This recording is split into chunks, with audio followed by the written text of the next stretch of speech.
Good morning. I wanted to go over a couple of the problems from the Coulomb's Law worksheet and the wrap-up worksheet to make sure that you're ready for the partner quiz that we're going to do later on today. So I'd like to begin. I want to briefly go over problems 3 and 4 from worksheet 20.2b on Coulomb's Law. So go ahead and get out that worksheet, follow along with me. We went through these already, but I just want to reiterate them one more time. So problem 3, we said we have two charged objects. They're beginning with a certain amount of force. We're just calling it X newtons. It doesn't matter what the amount is. We're going to make a change then. If we change the distance separating the objects, cut it in half, what is the new force going to be? So we begin by writing Coulomb's law equation. The force is going to be a constant. Constant won't change. One charge times another charge divided by the distance squared. So in this case, I'm going to write the changes. I'm going to show the changes in red. We're going to cut this distance. I'm going to cut it in half. So instead of just dividing by this distance r squared, we're going to divide by r over 2 squared. That tells us now that the original force is going to give us the original force, that original X newtons, times 1/2 squared. So I could divide by 1/2 squared. That then tells us that we're going to have 4 times the original force, 4 times X newtons that we originally had. Cool. Problem 4 is closely related to that. If we say we have two charged objects, again, we have our two objects. So we said that if we begin force K Q1 Q2 over R squared, that gives us 0.080 newtons of force. And now we make some changes. I'm going to increase one of the charges by a factor of 4. I'm going to double the distance between the charges. Now let's put both these changes in there. I'm putting the changes in red. So we take our distance, take the charge, we increase it by a factor of 4. That's going to increase the force by a factor of 4. We double the distance. That is going to decrease the force by, not by a factor of 2, but by a factor of 2 squared. 2 squared is equal to 4. Here I'm going to have 4 divided by 4. It gives us exactly what we started with, 0.080 newtons. We're right back where we started. 4 times the force for the additional charge, but then we're dividing by 4 because we doubled the distance. There will be a question very much like this on the quiz today. You want to see what is the effect of increasing the charge? What is the effect of changing the distance? How do those changes come into play? How do they change the force that we get? All right. Let's continue on. I'm going to touch on question 5 next. Question 5, we have two equally charged spheres. They're attracting each other with a force of 0.492 newtons when they're placed at a distance of 29 centimeters from each other. We want to find the charge on the spheres. So let's keep track of what information we're given. We said that both spheres have the same charge. The force is equal to 0.492 newtons. The distance is 29.1 centimeters. Oh, I've got to convert that to meters. That's going to be 0.291 meters. Cool. Let's carry on then. So we know that we begin with the Coulomb's law equation. The force is going to be the constant times Q1 times Q2. In this case, Q1 and Q2 are going to be the same. It's going to be Q times Q. That is going to give us Q squared. And we divide by our distance. We divide by the distance squared. So we have the constant times Q squared divided by R squared. So at this point in the class, I am going to challenge you to be able to do algebra. I'm assuming we can do some basic algebra here. I'm going to manipulate these symbols. I'm going to multiply through by R squared, divide through by the constant. That now gives me that the force times r squared divided by the constant is equal to q squared, or q is equal to square root of force times r squared divided by, divided by the constant, divided by the Coulomb's law constant. And at this point, we are going to plug these numbers into the calculator. This is the square root of, our force is 0.492 newtons, 0.492 newtons, times the distance, this is going to be distance squared, 0.291 meters squared, and we divide by the constant. 9 times 10 to the ninth. Make sure to enter this into your calculator as 9e9, 9 times 10 to the ninth, newtons, meters squared per coulomb squared. So let's look at our units. Meters cancel out, newtons cancel out. We're left with 1 over coulomb squared. I'm going to take the square root. That's going to give us the answer in coulombs. Very cool coulombs. We can work that out. So plug these numbers into the calculator and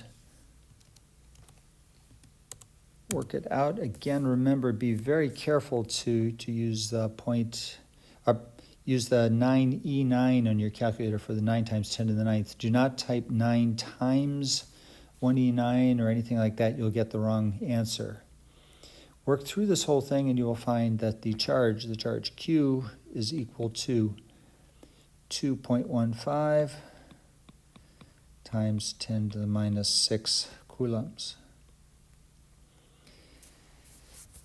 The next problem, problem 6, we gave you the charges in microcoulombs. These are 5 times 10 to the minus 6 coulombs and negative 6 times 10 to the minus 6 coulombs. Don't worry, for the quiz today, we'll give you charges in, it'll be in this exponential form, times 10 to the minus 6, or whatever it happens to be. We'll not expect you to memorize the micro prefix. So for this particular case, and what I have told you throughout is still true, when you're using Coulomb's law to calculate the force, make all the charges positive. You can find the direction of the force from drawing a picture and seeing what occurs. So for this case, let's look at the information we've got. We said that Q1 is equal to 5 times 10 to the minus 6 coulombs.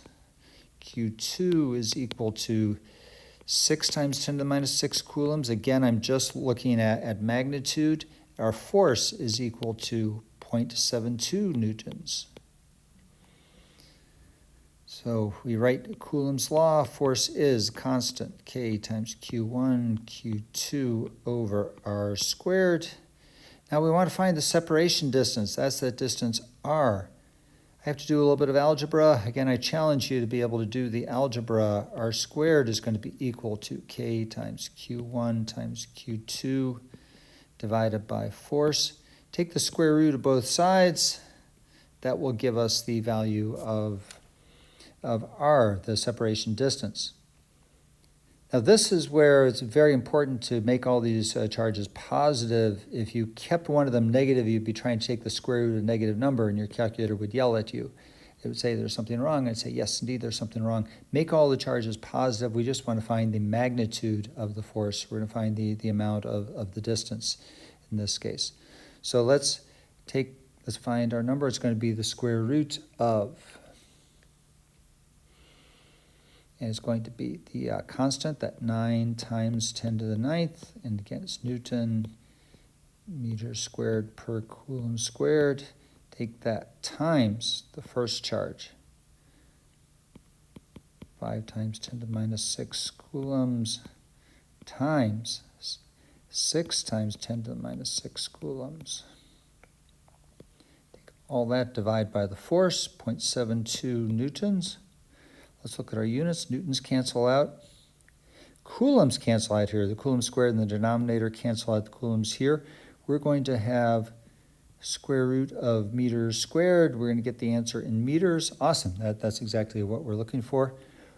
Work through this calculation. At this point, I challenge you to do the numbers, punch the numbers into the calculator, work out. The distance is going to be equal to 0.61 meters. Cool. I'm going to skip over problem 7. So we have 3 charges arranged in a line. We want to find the net force on the middle charge, on the charge Q2, this charge here, Q2, from the other ones, from Q1 and Q3. Let's get the magnitude and the direction of the force. So first thing I want to do is let's get the direction of the force. Notice I've got a positive charge on Q1, I have a negative charge on Q2, a negative charge on Q3.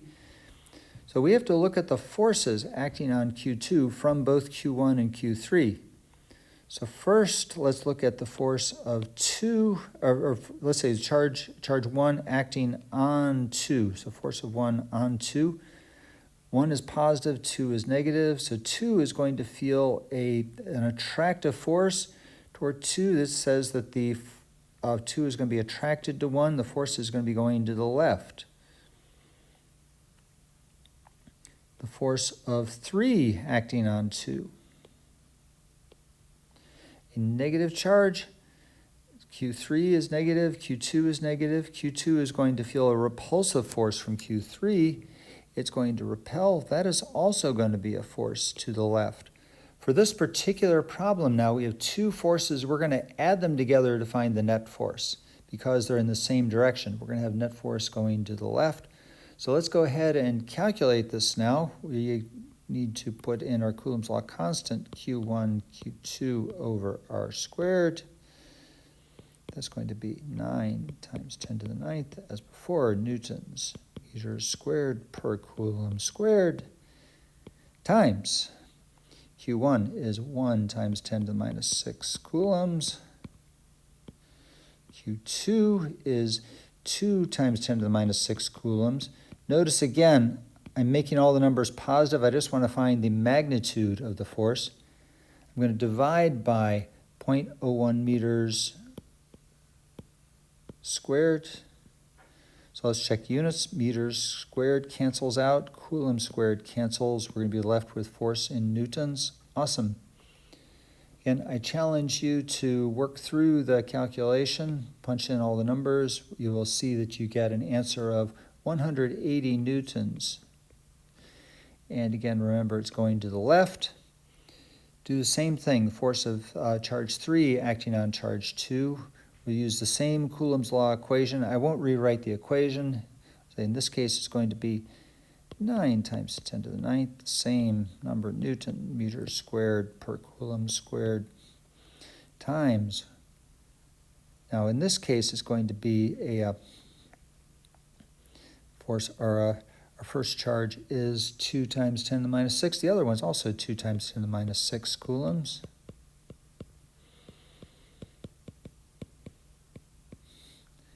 And the distance between the charges is 0.008 meters.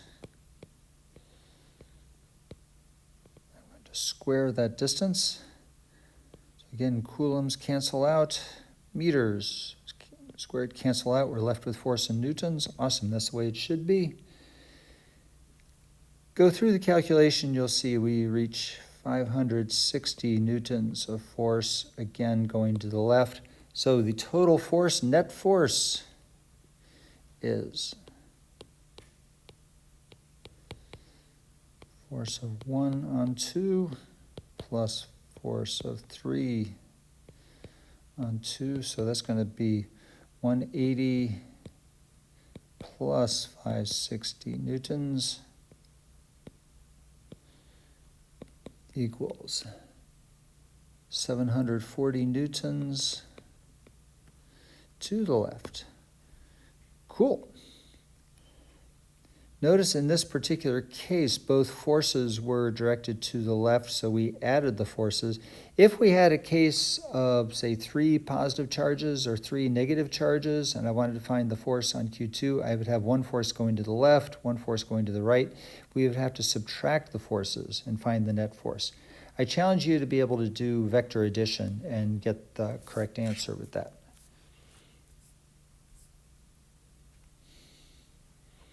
Okay, last thing that I will mention here, we're looking on the last problem, problem 14. We have we want to find the net force on Q3. on charge 3 here. In this particular case, we've got charge 1 acting on charge 3. Those are both negative charges. The force on charge 3 is going to go toward the right. If we look at 2 acting on 3, we have charge 2 is positive, charge 3 is negative. That force is going to go to the left. For this particular one, as you work through the calculations, you're going to find you have one force going to the right, one force going to the left. The net force, then, you're going to subtract the 2 forces to get the final force. And you'll see in this particular case the net force is in fact going to be to the left because the charges Q2 and Q3 are much closer to each other. One thing you'll want to watch as you work through the force for the force between charge 1 and charge 3, that total distance, you have to add these 2 distances together between the charges. Total distance is going to be 0.015 meters. Let me just, force of 2 on 3, I will have you do the calculation on that one. You'll see that gives you 1,440 newtons going to the left. The net force is going to be, in this case, I'm going to subtract the 2 as I've got forces going in different directions. The net force, that is going to be equal to 1440 minus 640 newtons. We get 800 newtons to the left because the larger force was going to the left. Cool. Right. Very briefly, I will touch on a few things for the wrap-up sheet. We have already worked through the wrap-up. This one, I will confess, I've got an older version of this. I'm going to skip over a couple of the problems. Let's look very quickly at this. At this case of these uniformly charged spheres, they're firmly fastened to an electrically insulating table. If we look at all the possibilities here, which of these is going to be correct? I will pause for a moment while you think of which of these situations is correct. Do any of these situations show correctly what's going on? Notice in all cases the charges are positive. What's the direction of the force going to be between the spheres in this case? If you said that it's repulsive force, that is correct. Now, what do we know about the magnitude of forces between 2 spheres, no matter what the charge is on the spheres? Remember, Newton's third law still applies. How does that work? Work through all of that, you'll see the answer is this case. This number 5, we have the forces are equal and opposite. That's how that works out. Just very briefly, let's look one more problem. We have a whole series of these problems. These are very much like the ones that we dealt with previously when we were working with Coulomb's law. It all still applies. So we're going to start with a force. We're going to start with a force of 0.32 newtons. We have given you a separation distance. We said the 2 charges have the same charge. They have a repulsive force of 0.32 newtons. Now we're going to make a couple of changes. So I'm going to increase the distance by a factor of 3. Triple the distance. I'm going to double the charge on both of the balloons. Notice I'm putting the changes in red here. So with that 0.32 newtons that we started with, how does that change? It's going to increase by 2 from one of the charges times 2 for the doubling the other charge. Not divide by 3, but divide by 3 squared because we have the square of the distance. So it's going to be 0.32 newtons. It's going to be 4 divided by 9 times 0.32 newtons. And my poor brain is not functioning, so let's see what we got. So it's going to be 4 divided by 9 times 0.32. We get 0.142 newtons of force. That is our new force. There are some additional problems in here. The full answer key is available. I'll give you a little bit of time to look over the answer key and continue on. You'll have about 40 minutes to do the quiz itself today, so I will have, if Mr. Matroni is there, he can work through a few more of the issues with you. Any questions you have, you can touch base with him very briefly. We'll use the last 40 minutes of class to work as a partner quiz, double up with a partner, you can get going. So good luck, away you go.